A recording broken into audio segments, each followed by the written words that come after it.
Ассалаумағалейкум достар. Дүниежүзілік тарихы 7-ші сұраққа жеттік. Гитлер штабының Польшаға қарсы соғыс ашу жоспарының атауы. Яғни бұл жерде аталған бесеуі де соғыс жоспарларының атаулары. Яғни бесеуі де Германияға, фашистік Германияның ұстанған жоспарлары. Яғни осы бір екінші дүниежүзілік соғыс кезінде немесе осы уақытта қолданылған айла тәсілдері осылай бір атаулармен аталды.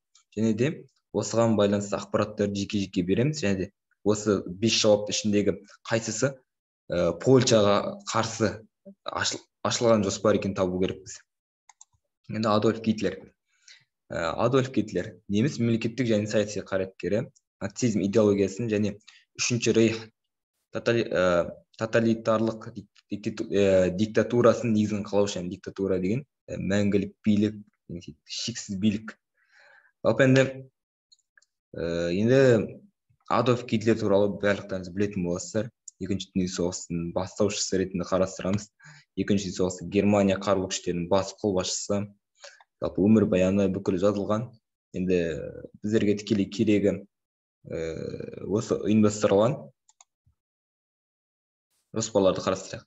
Сол бізге тек қана сол қазір керек. Операция Эдельвейс. Эдельвейс операциясы.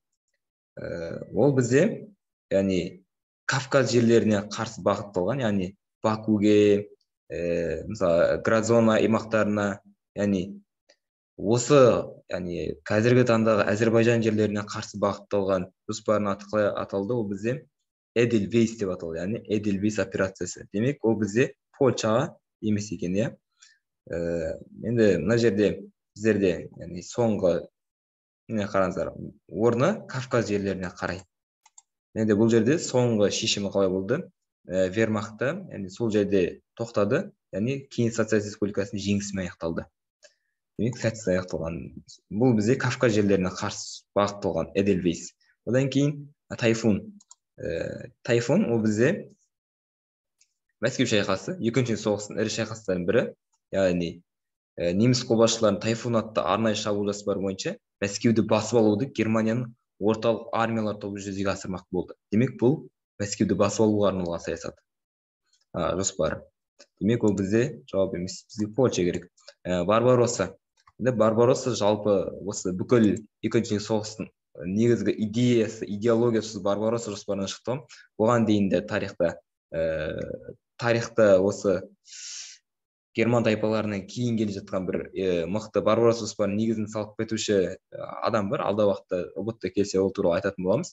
Енді мына жерде жазылып қойды. Фридрих бірінші, яғни Барбаросса құрметіне аталған, яғни осы Барбаросса деген сақалына байланысты айтылған, сары сақал деген секілді мағына берген ғой, яғни осы дүниеге байланысты аталған. Кейін оның ойы қандай болады? Фридрих біріншінің бүкіл әлемді бір орталыққа бағындыру деген секілді идеяны ұстаған.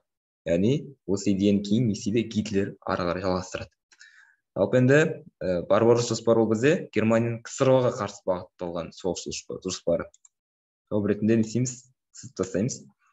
Төртіншісі Вайс дейтін жоспар. План Вайс.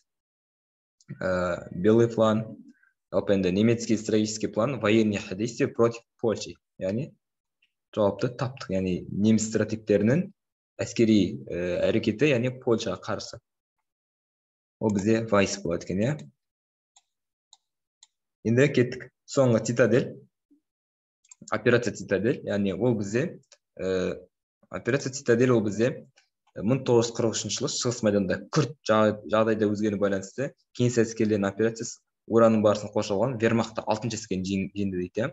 Енді мына жерден бастайық. Операция Цитадель жеңіліс үшін, яғни бұл жерде де бізде кеңес әскерінің жеңісімен аяқталады. Және де ол бізде қазір қай аймақта болды, соны айтып көрсетейін. Міне, 1943 жылы Курск доғасы саласында немістер мен кеңес одағы екі елеулі күштерінің шоғырланып, сол жерде келісуі, яғни Курск доғасы. Түсінікті ме? Яғни осы аймақта болған, яғни осы жерде соғыс алаңы болған. Жалпы енді құдай басқа салмасын соғыс дейтін нәрсені. Жалпы енді өте сәтсіз аяқталған соғыс идеясы болды, яғни екі жақты, екі тарапты соғысты. Сол нәрсені жеңіс тапты. Екі дүниежүзілік соғыста да қатарынан жеңіс тапса да, Германия қазір қандай держава, сол вето беру құқығы бар. Сондай бір мемлекет болуға тырысу керекпіз. Яғни қазіргі заманда, ендігі уақытта күшпен, қарумен алынатын емес, қазіргі заманда біліммен алу керек дәуір жетті. Осы нәрсені қол алу керек екендігімізде. Жалпы енді Гитлер штабының Польшаға қарсы соғыс ашу жоспарының атауы бізде Вайс болды. Белый Вайс немесе Вайс жоспары, операция Вайс. Жақсы. Осымен сұрақ тәмам. Жалпы негізгі сұраққа байланысты жауаптарды білдіңіздер.